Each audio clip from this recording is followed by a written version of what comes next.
One day, one day, you finally knew what you had to do and began.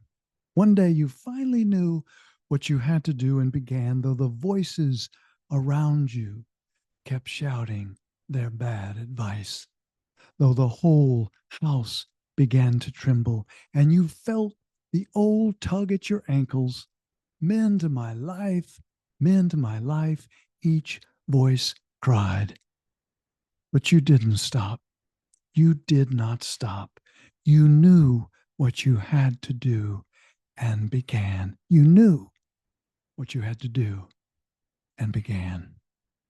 Well, of course, that's the amazing poet Mary Oliver in a few lines from one of her famous poems called The Journey, talking about that moment when we as an individual, when we as a person decide exactly the steps we must take in our life.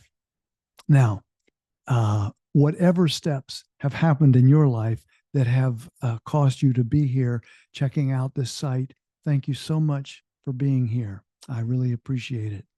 Our project here on poetry is to use good everyday poetry in the most practical ways possible.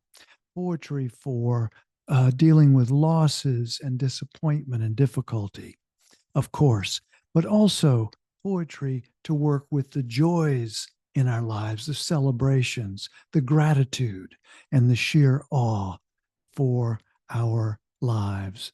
So, all of that will be covered here. And if you look around, there's a lot of poems and existing commentary on those poems. And each week, a new poem and commentary will be added. So, again, thank you so much for being here to check this out. And I look forward to having you along on this journey.